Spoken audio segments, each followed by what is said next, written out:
Welcome, crew, to What Are Your Three, a Channel 3 podcast, where we take a member of the Channel 3 community, discuss 3 games of their choosing, go through some honorable mentions and odds and ends to have a nice little video game discussion. I'm Dan Tucker, and with me as always is El Ray. What's going on, everybody? Today's guest, I think the only way to put this, and I'm not being hyperbolic when I say this, is to say our guest tonight is a Mario Golf legend. I think that's the only proper way to introduce this person. The man is untouchable in Super Mario Golf. It is bitzdad himself. Bits, how you doing today? Doing great, guys. Thanks for having me. Is it appropriate to call you? What you want to be, the Arnold Palmer of this, the Jack Nicklaus? What are we looking for here? Well, the guys in the league call me the bad guy, so I guess we can go with that. That makes Everybody you Tiger. needs a bad guy. Yeah, that makes you Tiger then. So I'll take it. That's a pretty good comparison. We're gonna come back to Mario Golf Super Rush though. So we're gonna put that one on pause, and we're gonna start with game number 1 here, which is actually Mega Man 3, which I've messed with you before and said that's a weird way to say Mega Man 2, but you have stood by and said Mega Man 3 is your game. So listen, of all the games you've talked about, of all the games through time, how does Mega Man 3 end up the first one that we're talking about here? Yeah, so, when I think about just gaming in general, my NES, that thing changed my life. I love that system so much, and I still play it so much. The Mega Man franchise, honestly, the first time I got a chance to play Mega Man was renting Mega Man 2 from Blockbuster Video. I had no idea how the game worked or what it was about. In fact, the first time I opened that game and you get to the stage select screen, I actually thought it was a character select screen. And I picked Woodman thinking that guy looked burly and awesome. And it didn't matter because as soon as the stage started, it's just this little blue guy on the screen. I thought it was kind of a ripoff. And that happens with NES games. So pretty funny way to start my Mega Man career, but absolutely enjoyed Mega Man 2. The reason I rank Mega Man 3 higher, there's a couple things that happen with Mega Man 3 that makes it so special to me. One, it gives you the ability to slide, which you didn't have in Mega Man 2. But the ability to slide in that game is so important. Such a great skill to have. Second, it introduces Rush. So before Mega Man 3, there was no Rush. It was like item 1 and item 2. But Rush is awesome. He's like Mega Man's pet dog. Love it. Love the whole Rush sequence, the jet, and all that fun stuff. So Rush is the man. And then lastly, I would say it's the most difficult of the 6 Mega Man games on the NES. It's very, very taxing. It's very hard to learn the levels. And once you even get past the initial 8 levels, they then open up these 4 special levels, which, and here's a really great twist, they reintroduce the Mega Man 2 Robot Masters in those extra levels for Mega Man 3, which I thought was incredible. So you get to play all the bosses of 3. You go back and you get to play all the bosses of 2, and then you come back and you get to play all the bosses of 3 again, just to get to Dr. Wily. So it's a real chaotic and crazy game. A lot of cool weapons, and just even more perfected than Mega Man 2, which is, I think, widely regarded as one of the best games on the NES. See, it's funny you say Mega Man 3's... You said it's taxing, I think, probably. You said hardest, but you also kind of said taxing in there, because it is a marathon of a game. 1 is always the one that I feel like is the hardest. It is just, I feel like it's unforgiving by comparison, because like you said, by the time you get to 3, you can slide, so you kind of work around some attacks a little bit differently than you could before, but 1 is brutal. Yeah, Mega Man 1 is funny. It's funny to me because not many people have been able to play that game. It's not widely available, and the controls in that game are just a little stiffer than the rest of the series. So it doesn't hold up as well as 2 through 6 when I go back and play it. It's just, there's something about it. It's not as fluid as it became in Mega Man 2 and beyond. Yeah, the jumps are not as clean, and I would also, it feels like there's like an input lag in that game. Like it always feels like it's a hair behind. Totally agree. And so that makes it difficult to play in the wrong way. Like that wonky NES, the controls kind of stink on this game, so it's hard because of that. That's not really what I'm looking for. What I want is challenging platformer, where if I practice and I grind it out, I'm going to get to the end eventually. So you talked about renting Mega Man 2 from Blockbuster and not knowing what to do, and I think we were kind of ripped off, because Mega Man's a pretty cool name, but Rockman is a much cooler name. Yeah. Not because he rocks out, but because that's the whole point of the game is rock, paper, scissors. So you have no idea if you're coming in. So I just go through all of that elaborate dance around to ask you, who was the boss that you went after first in Mega Man 3? In Mega Man 3, I mean, it would depend, but I usually start with Top Man. His pattern was pretty simple, and you could take him out pretty easily with the Mega Buster. You know, it's interesting on that game. A lot of the Mega Man games, it is a full sequence, a full circle. You can go one Robot Master to the next, and all the way wrap around to the first one as far as using the weapons against them. In Mega Man 3, they changed that. There's like 2 sets. There's a set of 5 bosses that you have to go through, and then a set of 3 bosses that kill each other with their weapons. So it deviates a little bit from the formula, and that's just another thing to add to the complexity of the game. So usually start with Top Man, but you can mix it up. There's a couple of those guys you can knock out with the Mega Buster. Who was the worst or most annoying one in that game for you? Oh, let's see. I'll say Snake Man. There's something about that guy that he doesn't take a lot of damage with any weapon, and he's just all over the place. And so even to this day, even though I've played that game, I don't even know how many dozens of times, every now and again, Snake Man will still knock me out and kill me, and I'll have to come back and try him again. But he can be really annoying. Got to cue our office. That's what she said. I have to ask this question: is Hardman the worst name for a Mega Man boss, or is it the best name?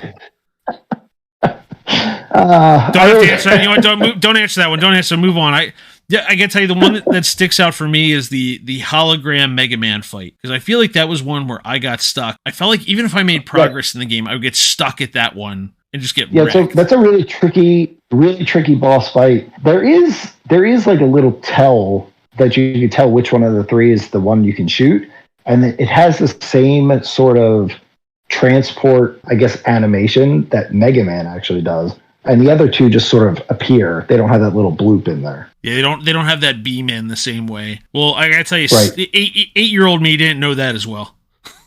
Yeah. All right, we go to game number 2, Super Mario World on the SNES. So the question is it the best of the SNES? No. Did you hear how that goes? Stop. You see how nice that goes when I say that? The best of the SNES? Start over. You don't have to answer that, Bits.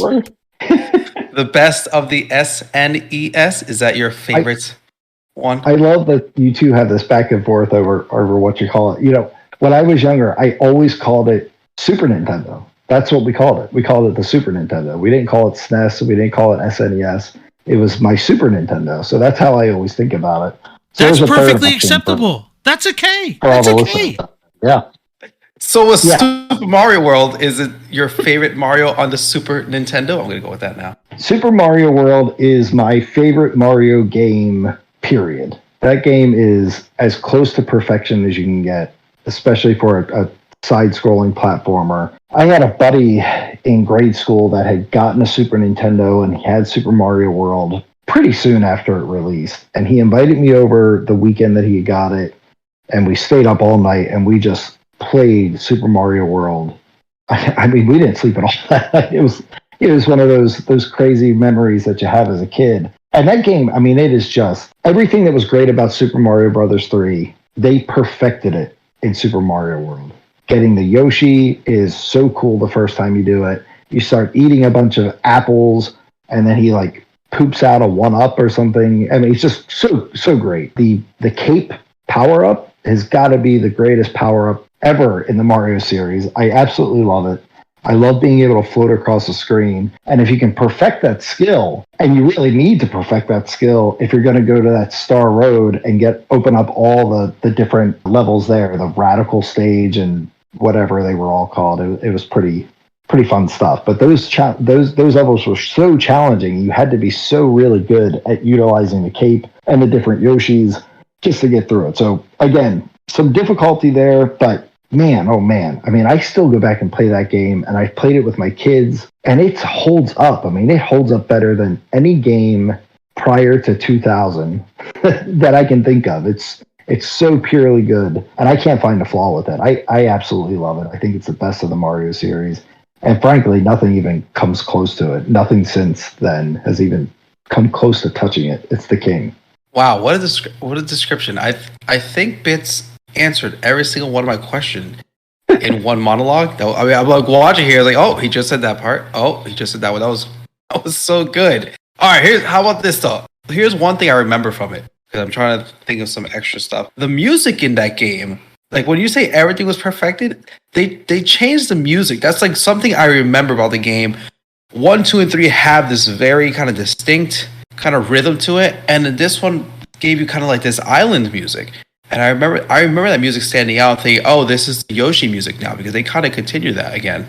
Yeah. Like, so that's something you ever think about, like kind of like the music change from 1, 2, 3, and then Super Mario World.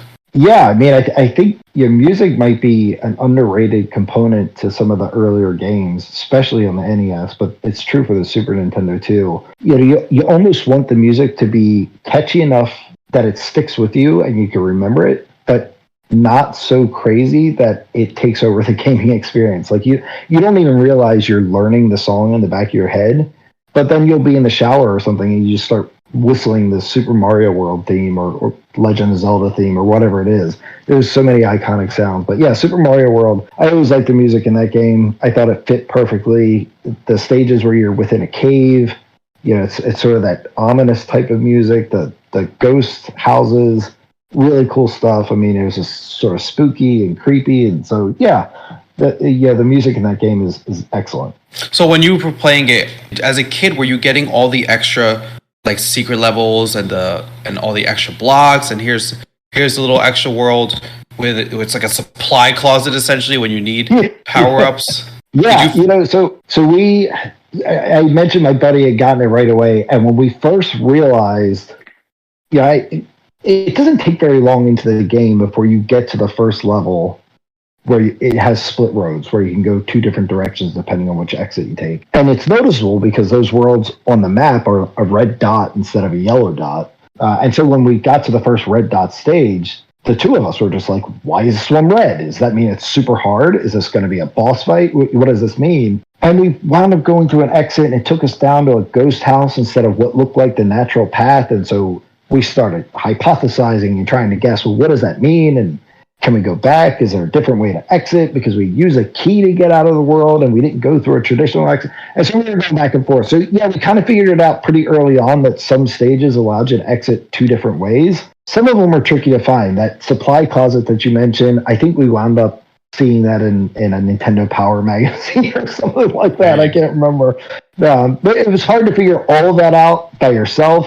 But yeah, I mean, it didn't take long before we realized that you could do different paths depending on which exit you were taking. So that opens up just even more of the game, which I always thought was great.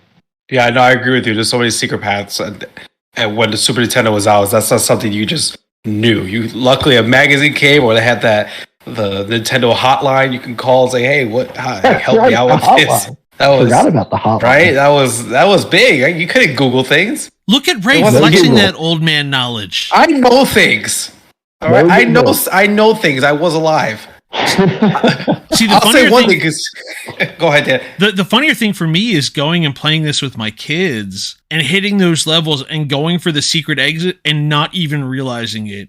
It's so ingrained in like muscle memory of like, oh, right. I just need to go to that spot. That spot's not right. I need to go to that. And I forgot the first time I cracked this open with my kids that secret exit exists that goes through the water there. So I'm like, oh yeah, that's right. There's a second exit for these ones. Oh yeah. I think I remember as a kid, there were certain levels where I did the secret exit as kind of like the normal exit and didn't even think about it because it was, the key was right in front of you. And they make it obvious. It's like, oh, wait, I've never actually gotten to the end of this level. Because I always exit early.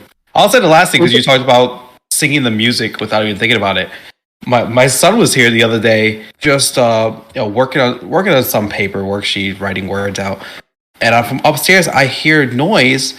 And I come down later. I was like, hey, was he singing? And she was like, yeah, he was just making random sounds. And I said, no, that wasn't random sounds. He's singing the star power-up music. And he's heard it once or twice. Like you said, that Mario music just kind of sticks in you. And he was there just humming away Star Power Up as he was writing stuff. It was just, I was like, there it is. It just sticks in the back of your head. Ray, It does. It's just kind of there forever. Ray, just saying so I can right now is sleeping to the Super Mario Brothers movie soundtrack. So I fully understand. I fully understand that. He just found out the movie comes out tomorrow for home release. He's going to explode with joy. Yeah, we're gonna have to pick it up and watch it again. That's all we listen to right now. I'm gonna take a trip down Dan Tucker's random useless information corner to upset Ray here because of all of his talk about the music and the sounds of the Super Nintendo. You can thank that for the PlayStation, Ray. Because of that music, you have the PlayStation that exists now. Oh, you're gonna have to explain that one to me. What do you mean you have the PlayStation now? Nintendo had a little fallout because they were contract with Sony, right? Yeah, they contracted with Sony initially about the sound chip and pulled out of the deal. Oh no, they did. No, they stuck with the sound chip, which is what led to the Nintendo PlayStation. They pulled out of the Nintendo PlayStation deal because Sony had like a backdoor. They get a bunch of financial rights to the games, and so Nintendo then just didn't tell Sony. They just announced they pulled out of it, and then Sony went and just made the PlayStation from there. So because they contracted the chip, it led to the PlayStation. There's so many of those weird stories and battles from that era there when Super Nintendo was out, and then Sega starts fighting back with it, and then PlayStation shows up. That was an interesting time. I remember I read a book about the whole thing too. It's just weird. They all kind of battle against one another, and Final Fantasy we're gonna move on here because we have a CD that we can put the whole game on instead of because the cartridge isn't gonna do it. Right. Crazy time. Business Wars podcast. Great. One Final Fantasy game would be like 4 discs. It's ridiculous. What a time to be alive. Ray, the last thing I'm going to say, it's not, just so we're clear, based on where Bits is from, it's also not SNES, it's not SNES, it's not Super Nintendo, it's Super Nintendo. There you go. Deeper. It's deeper. Super. You got to get the accent right. Super Nintendo. All right, I'm done derailing. Ray was supposed to handle that game. I had to jump in too much. I'm sorry. Join us on the Bucket and Hoosier Show, the podcast that's all about community and competitive Rocket League. If you're new to Rocket League, it's a high-flying, fast-paced game that combines soccer with rocket-powered cars. It's a game that's easy to pick up, but difficult to master. And that's where our guests come in. We're talking about the best of the best in the Rocket League community to learn about their journeys, strategies, and tips for success. Whether you're a seasoned pro or just starting out, we've got something for everyone. So sit back, relax, and join us as we explore the exciting world of competitive Rocket League. Join us live Monday evenings at twitch.tv/Bucket and Hoosier and follow us on Apple Podcasts, Spotify, and Google Podcasts to catch past episodes. Be sure to hit the follow and notification button so you know when new content has been posted. We're moving on. Let's head to game number 3, The Legend of Zelda, Ocarina of Time. A game that I have to pause so I make sure I say Ocarina properly and not upset Ray again. I do want to say, first of all, 4.9 rated on Channel 3, and now that Tears of the Kingdom has come out, we've got a pretty good rating as far as the critics go. Right now, Ocarina still holds on to highest Metacritic score of all time for a video game. Tears is looking like it's at a 96. Ocarina is holding on at a 99. So it's still holding up there. But let's talk about this. So the third game, walk us through what happened. Yep. We went NES to Super Nintendo to Nintendo 64, progressing onward. N64, yeah. So I mean, you could tell I'm a Nintendo guy at heart. I mean, those are the systems I've owned my whole life, and I'm sort of a loyalist in that way. I've had some other systems, but I always go back to Nintendo. To your earlier point, Dan, in Baltimore, it's Ocarina of Time. So that's what I'm saying. Listen, I won't be offended. The Philly, Delaware County, like progressing down into Baltimore accent, it all bleeds together. I didn't see any Ocarina stores on the wire either, Bits. That's right. Boy, Ocarina of Time. Holy moly, what a game this thing was. I mean, when this game came out, there was a lot of hype, and I remember there being a lot of hype, and I was worried that because I love Link to the Past, and I was so worried that the new style was just not going to be as good as Link to the Past, and it blew it out of the water. I mean, Ocarina of Time hits everything that you want in a Zelda game, and really just a video game in general. When that game starts and the Deku Tree sends Navi to go find Link in Kakariko, or not Kakariko Village, in the Kokiri Forest. And she's flying around, and it's sort of this first-person point of view of this fairy flying through the forest. She bumps into a fence at one point, and I was just blown away. I mean, you haven't done anything yet in the game, and I'm blown away already by what was happening on the screen. I've never seen anything like it, so I was so impressed with that. But the gameplay itself is phenomenal. The story is phenomenal. I mean, it'd be impossible for me to say anything that hasn't been said about this game already. It is just so good. And when you think about starting that game, you go through the forest, you find your sword, you find your shield, you get to the Deku Tree, and you go inside.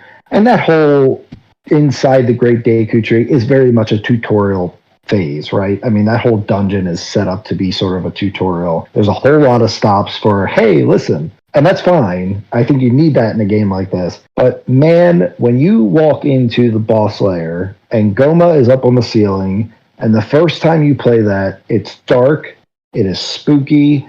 You look up at the ceiling, that giant eyeball is there, and the spider falls down. And it's like the coolest thing I've ever seen in my life. So that always stuck with me. And the game just continues from there. I mean, it's so good. The story is so good. The controls are still good. You can still go back and play it. And I don't think a whole lot of N64 games hold up that well. But man, Ocarina does. It really, really does. You can go back and play that over and over and over again. And I have. And I love it. So it's my favorite Zelda game. And I don't think that will change. I mean, Breath of the Wild is a great title, but it doesn't even come close. Ocarina is the best. I've been afraid to go back to it, and you're making me feel more comfortable now. Because Mario 64, I've just had a tough time with Mario 64 on the Switch, and I've been worried that Ocarina is not going to age well if I turn it back on. But like you said, though, I remember. I remember at the time, because did Nintendo, I feel like somebody sent up like a trailer videotape for the Nintendo 64 back then, like one of the magazines, it was like Game Informer or Super Nintendo or something. Like I have this memory of a like 5 or 10 minute trailer tape. And I remember all the build up for Super Mario, and you had the time with Mario beforehand. I was trying to figure out how Link and Zelda were going to translate into that same kind of 3D thing. And then I remember going to Sears. It was Sears's. That was another store, Ray, back in the day. I'm kidding. I know. First of all, I know what a Sears is. My dad worked as a Sears photographer. That was one of his first jobs when he came to New Jersey. Oh, nice. So I'm very familiar with Sears. Very familiar. So you too were probably babysat by the video game consoles in Sears at some point. I was there. I definitely remember the first time. That was where I cracked it. Like I wanted it. I was waiting for it for Christmas. It's like, oh, come on. Hopefully I'm getting this for Christmas. And like, oh, they have a demo. And I remember playing it. Like you said, you watched that first entry. I'm like, oh, this is just perfect. It's so good. It's so good. So what was your favorite weapon or item in that one, though? There was a lot of returning items and a lot of new items, though, too. Yeah, I love the hook shot. I loved it in Link to the Past. And I loved it in Ocarina of Time. It's a great item, and it's so useful. It really, really is so useful. I've always enjoyed that, but I will say this, and this might be cheating from an item, because it's not an item at all. But having Epona show up in that game and being able to go get her and jump over that fence and escape the ranch, and now you've got this horse to ride on. How cool is that? That's like that's one of the greatest moments in gaming history. It's so cool. It's so much fun. It's not part of the main storyline. You don't have to do it. You don't have to go get her. But when you do, it's great. Like it's such a cool experience. I absolutely love it. You went from good answer with the hook shot, because just seeing the hook shot move into 3D and how much that opened up with the hook shot. But yeah, going to Epona, never mind. You win. It's so much fun. It's just so much fun to go pick her up, and it's just a different way to explore the game. So this wouldn't be an Ocarina discussion if I didn't ask about it. The Water Temple. Talk to me. Yeah. I will say this for the Water Temple. The first time you play through it, the very first time I ever played through it, I remember thinking to myself, over and over again, what did I miss? I had to miss something. What did I miss? I missed a key somewhere, because that's really what it always came down to, right?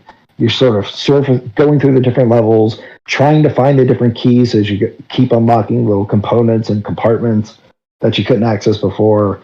And I always, I mean, even today, if I play through it, I bet you I would miss a key somewhere. There's just a lot of them. And that didn't bother me. Didn't really bother me at all. It didn't bother me that I had to keep changing the water level. The most annoying part of that temple is taking on and off the iron boots, right?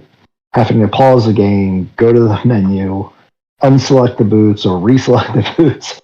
That was difficult. I think they fixed that in later versions. You could just kind of quick change, but that was the most annoying part. But the temple itself is actually, it's a pretty well-designed temple. I mean, it really makes you remember and think about where you've been and which hallways you've been down that you couldn't access the end of the hallway because you didn't get the long shot yet, or you were missing a key, or whatever it is. That was really, really tricky the first couple times you play through it. So I don't have much of an issue with the water temple.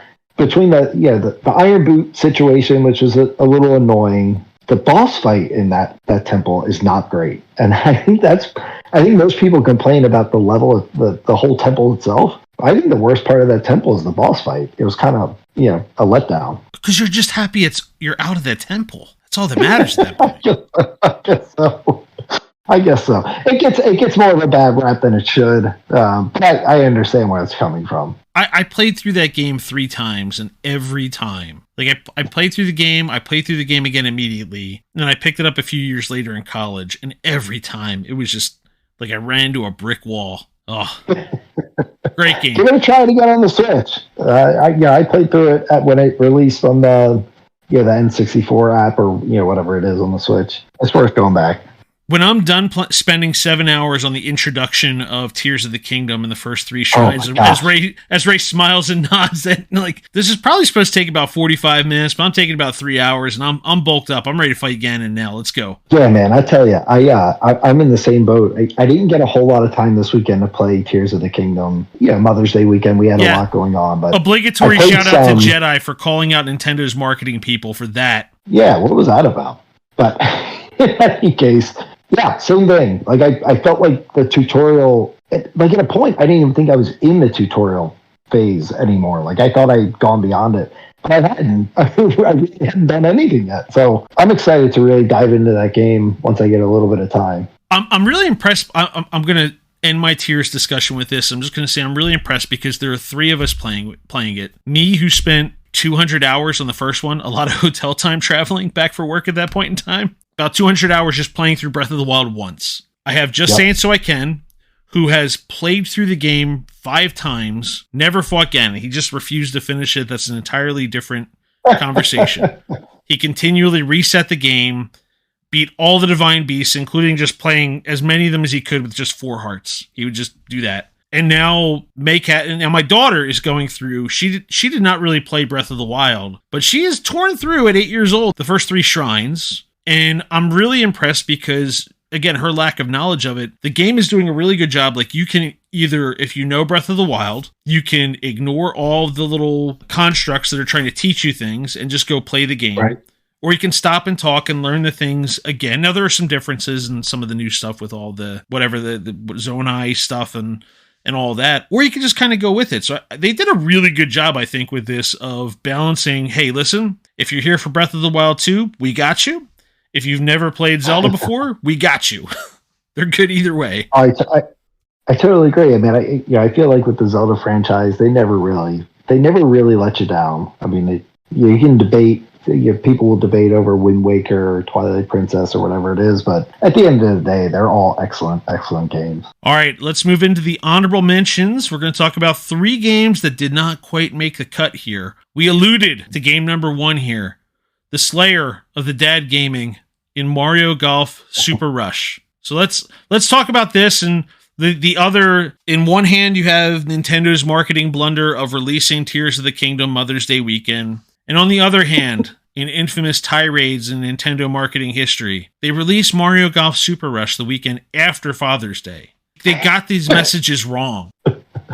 Yeah, I don't know what they're doing over there. I can't really speak to that, but I will say, yeah, I kind of went back and forth whether I wanted to do Mario Golf here or Mario Kart 8 here. I went with Mario Golf because that's where I've had the most success. So. Yeah, you're the winner of that one. You're an active participant in Kart, but you're the king of Super Rush.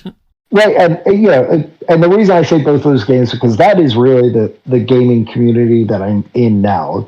Those are the two primary games that I'm playing with. You guys and all the other guys on C3 and TVG, and we have such a great time. I mean, every Sunday night we're out there and we're just smacking the ball around and joking and laughing. And to me, that's something. That's something, when I was younger, you didn't really have that. I mean, if you could go to a buddy's house, that was great, and you were interacting with your friends in that way. But man, now we get on the Discord and we load up kart or we load up golf, and we're having a great time, and we're learning about each other and the different parts of the country, and sometimes internationally where people are from and what they're doing. So really, really great community. The game itself is so much fun. I mean, for anybody out there that hasn't picked it up yet and might be thinking about picking it up, I would encourage you to do so. Not only is it a great community and a lot of fun with the guys, but the game itself is so much fun. I mean, the idea of speed golf is crazy. I mean, you're running up the fairways, you're kicking each other's balls, you're smacking into each other, you're launching specials, Yoshi's turning golf balls into eggs, and other characters are blasting your ball into sand traps. Other characters are doing God knows what. It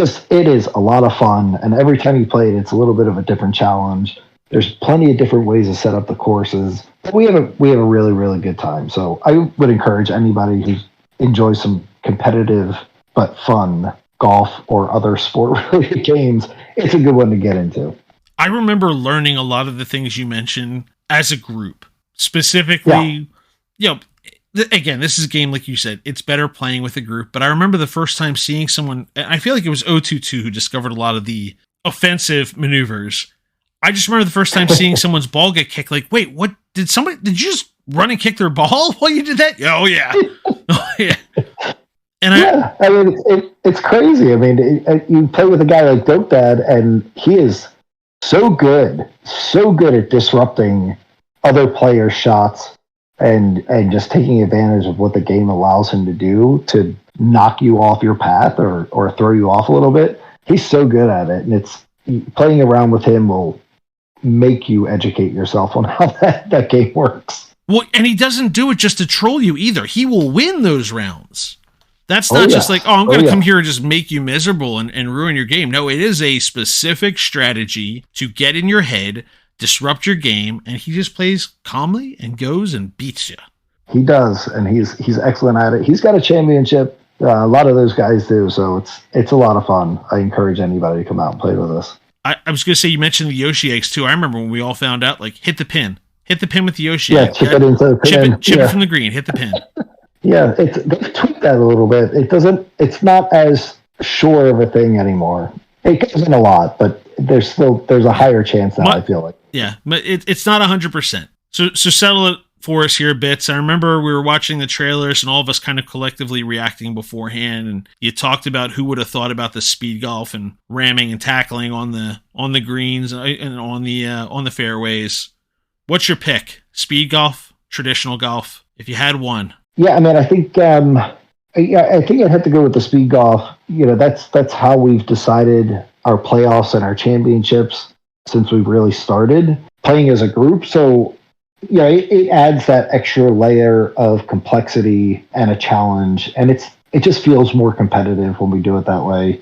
Yeah, the stroke play is great, and that can be really competitive too. But man, the speed golf is just that extra dimension that makes it so much more fun, I think, for everybody that's playing.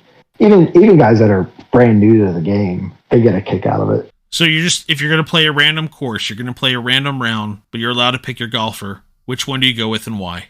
Yeah, my golfer is usually Bowser. I think I have 6 championships now, and I'm pretty sure 4 of those 6 I've won with Bowser. Yeah, I like his special a lot. It's one of those high arching blast shots, so it's really good for distance and getting over trees and things like that. His dash is really great. He's big, so when you're dashing and you're spinning around, you have a pretty wide hitbox where you can kick other players' balls. And he hits pretty long. Yeah, he's a pretty long hitter, and some of those courses, having a little extra distance can go a long way. So I typically will pick Bowser. I've promised Jedi that if we wind up in a finals together at some point in the future that I will leave Bowser for him so that he can have him for the championship match. So Jedi I'll has stick by multiple that. championships. I don't want to. Don't cave to him. Well, yeah, but I like Jedi. So, I like him too. You can't cave to him though. And it gives me a chance to prove that I can do it without Bowser.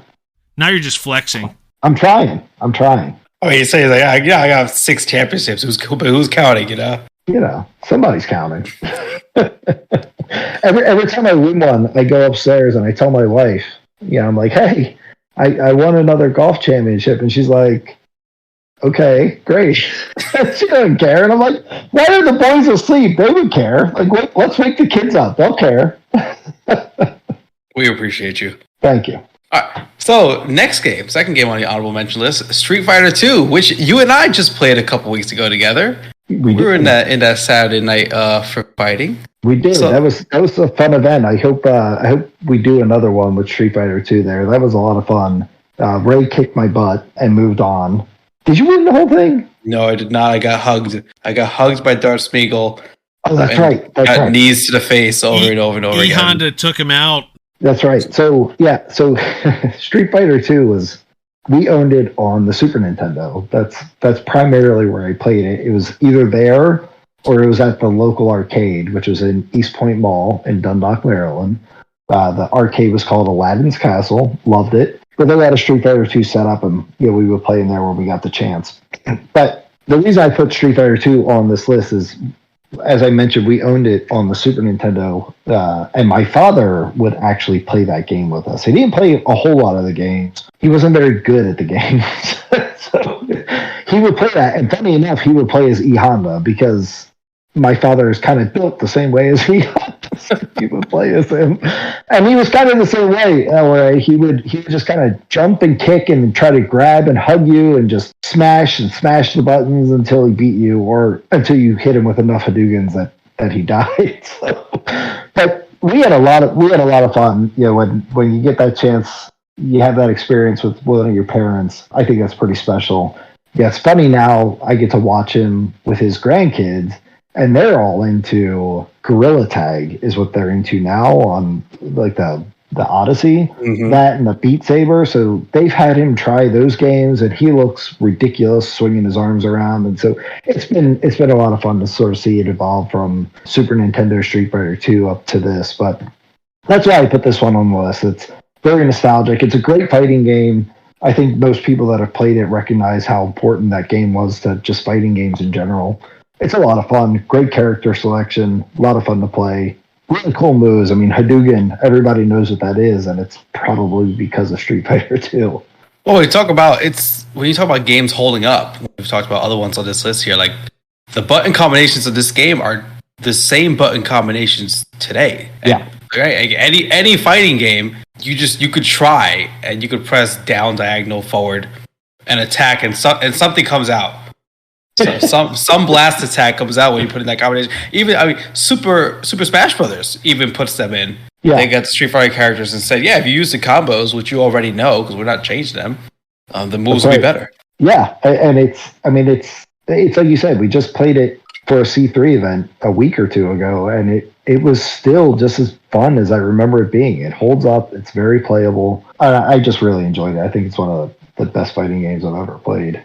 And then we move to the last game on the honorable mention list, Cuphead, which this is one of my favorite games. I love Cuphead. Cuphead. The game is difficult. I think that's the best way to describe it. It's really hard. I mean, I don't know if it's the best way to describe it. It's a generous way to describe it. It's the opening way. Hey, listen, easy on the hot takes. We can only take so much heat here. This game is difficult. That's my opening for Cuphead. It's hard. It is hard. Here's what I love about Cuphead. Well, I mean, there's the obvious stuff, right? The animation is fantastic. I mean, it's such a beautiful game. When you play it, it's just, I don't know what it is about that style, but it gets me. It's kind of nostalgic, and it just looks great. It really, really looks so good. The controls in the game are fantastic. I mean, and they have to be. A game like this where it's basically just a boss fight run with a few exceptions of those run and gun levels. but you're basically just doing these giant boss fights over and over and over again. If you don't have crisp, clean controls, the game's not going to be any good. So I think the controls in the game are fantastic. Figuring out which weapons to use, depending on what boss you're fighting, that just adds that level of strategy to it that I really enjoy. But I think the thing I enjoy the most, and this might sound like I'm a crazy man, but I love that at the end of a fight that you have just lost, it will show you your progress bar, and it'll have Cuphead or Mugman run up the progress bar and get oh so close, and sometimes touching that last flag, but not enough. And you just know that you were 1 or 2 shots off of beating whatever boss you're fighting. And it's almost enough to make you rage quit. But, in my opinion, it is just the ultimate, I'm going to go one more time game. Like, one more try. I can do it just one more try. And the next thing you know, you've been playing for hours trying to beat the same boss and getting your butt kicked over and over again. It's so frustratingly fun. I absolutely love it. Yeah, I took it as a personal insult every time that screen came up, knowing how close I was. There were times I turned it on. I said, "You kidding me? I was that close?" And I would be like, "You know what? I'm not playing this tonight." I'm so angry that I was that close to winning. I totally feel you. And right? it's one of those things where even the more difficult fights, and there are some that I feel are much more difficult than others, but you'll advance through a phase of that fight and you think it might be the end, and then there's like this 4th phase that opens up and you're like, oh my god, how could there be more? How could there possibly be more of this boss? And then you die almost immediately. You have no chance to practice whatever that last phase is, and it's just over and over and over again. I love it. So when you've beaten the game, was it a solo? Did you play with someone else, or have you beaten it both ways? I beat it solo. I have played Cuphead with both of my sons, but they don't have the patience to stick with it all the way through. So they'll get frustrated after several losses, and they will be like, "I said I'm going to play Fortnite," or whatever they decide. So I have played it with my boys. We've beaten some bosses, but we haven't completed the game as a 2-player. So beat it solo. I'd love to beat it with one of them, but I don't think they'll ever put in the time they need to. Did you enjoy the DLC? Because I know you posted a video of beating the DLC. Yeah, it was good. A couple more boss fights. Yeah, the final boss, Salt Baker or whatever he was called. Kind of a tricky fight, but I didn't find it as difficult as the devil. But I really did like the stages where you went up and you had to fight it was the chess pieces, right? The pawn and then the knight and the bishop and so on and so forth. That was kind of a unique setup where you had to use the parry instead of your weapons. I kind of like that. That was a cool twist. What do you think was more hard, the bosses kind of in general, or the run and gun levels? Because I think there's a couple, 1 or 2, that I didn't even beat the run and gun levels. Because for them, they're tough. They were tough for me. Yeah, I mean, I would say some of the bosses were harder for me. I mean, the running. Maybe let's go back to my Mega Man 3 playing. I mean, it felt that almost felt normal going through those levels because it was sort of just action platforming.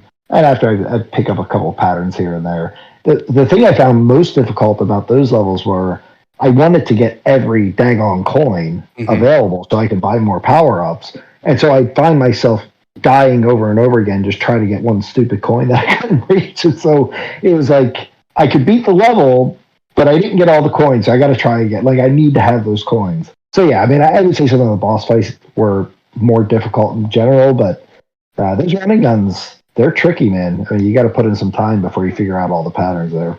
Do you have a favorite boss fight or one that sticks out to you? Yeah. I don't know. I don't know if there's really a favorite. That goofy flower on the first island, whatever that guy is called, that crazy dance he does gets me. Every time I see it, I just start laughing. He's a real goofball looking character. Yeah, I guess he would. Yeah, as an animation, that's probably one of my favorites. The Beppy the Clown one in the carnival, that's just super creepy. Like there's something super creepy about that clown. So that's kind of cool too. So I don't know. Yeah. I like them all. They're all pretty good. You're right. The animation stuff is cool. I like the one where I turn into an airplane and I get to kind of become a mini airplane. But it's because of the animation. It's just kind of this weird different thing. The game is great. I love it. It really is good. I would recommend anyone check it out, but be prepared. You're going to want to pull your hair out after 15 minutes. Yeah, that's right. All right, so now we move on to the future, and we're looking at a game that you are looking forward to. And your game is a game that I think you're just going to keep looking forward to and continue to look forward to forever. Maybe. Metroid Prime 4. You're not the first person to be looking forward to this game because it's never coming. So there's going to be a lot of people looking forward to it. So let's start with this. Are you a Metroid series fan? Are you a Prime fan only? Where's your Metroid love coming from? I mean, my Metroid love goes back to the NES. I mean, Metroid on NES is great. Super Metroid, wow, man, that's another game from Super Nintendo that you can go back and play it today, and it holds up so well. Yeah, it wasn't that long ago Metroid Dread came out, and I was so excited for that game, and I felt like I may have overhyped myself for that game, and then I bought it and loved it. It's so good. Metroid Dread is so good. So this is just a sort of a continuation of that. The Prime games are really good. I enjoyed playing them. So I'm looking forward to Metroid Prime 4. I mean, just another iteration of a classic character. And it should be pretty good. I mean, I feel like they won't let me down. They'll never get here, though. You're right. We may never see. At this point, I would guess it's coming with the Switch 2 because the Switch 2 is not coming until 2025 at the earliest. So it could come. We're all hoping. Do you prefer, if you could pick one, do you prefer that 3D Prime version of Metroid, or do you prefer going back to the 2D like Dread? Yeah, I would go to the 2D. I mean, that's just sort of that's where I grew up, and it feels, I don't know, it feels better when I play games like that. I mean, I really, really enjoy them. So anytime they put something out there that's a really good 2D platformer, I'm pretty excited about that. But yeah, Prime was a cool series, and when the first one came out, it was the same sort of thing.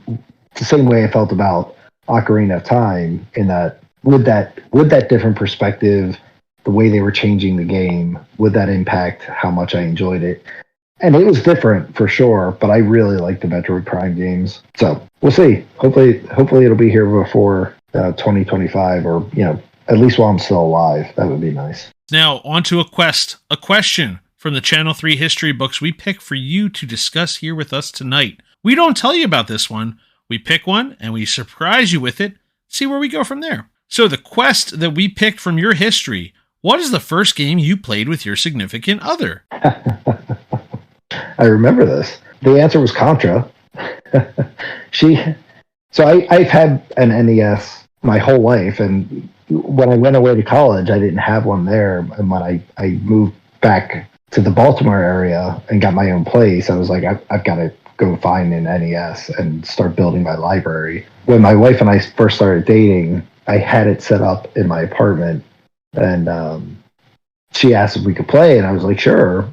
Here's some of the games I have. What do you want to play? And she wanted to play Contra, and I was like, heck yeah, let's play some Contra. It's going to be great. So, it was, I guess love at first destroyed alien base. We'll say that. So it went pretty well from there. And we make it to the final question that we ask everyone here on the podcast. What's been your favorite feature on Channel 3 so far? Boy, that's a good question. There's a lot of fun stuff on Channel 3. I mean, I think the thing that I enjoy the most is, oh boy, that's hard. I would say the thing I enjoy the most are the daily challenges, the trivia and the enhance and all that. It's one of the things I do with my morning coffee, and it kind of gets my brain going, and I enjoy stuff like that. Like I will play Wordle, and I will do the C3 challenges, daily challenges, while I have my coffee, and that seems to get my day going. So I'll go with that. All right. Wait. He's got to pick one. We're not letting him get away with it. You never let anybody get away with that, Ray. Normally, you're the one who's going, no, you got to pick one. Pick one of the three. He said the games. He said the mini games. No, which one of the three? That's an acceptable answer. Which one of the three? I will go with enhance, only because I think maybe one time I got it on the first guess. But every day I look at it and I'm like, I bet I can get this in one. And then it winds up being like 6 or 7. But I do love the challenge there, and just trying to figure out that first color scheme and seeing if I can put it together through that. But that's a lot of fun. The enhance, I think, is pretty fun. Ray, I'm getting that I'm feeling lucky tag someday. I'm feeling lucky every single day, first. I don't need to get it on the first try anymore. I need lucky. That's the only thing I want now. All right, and with that, now we definitely have made it to the end of another What Are Your Three podcast. Thanks, bitzdad, for being here today. You can find the podcast at c3.gg/podcast, dropping every Wednesday morning at 3:33 a.m. Eastern on all the major platforms, including Spotify, Google Podcasts, and Apple Podcasts. I am El Rey. Dan Tucker puts it all together, and our executive producer, Joel Willis. Have a good day, everybody.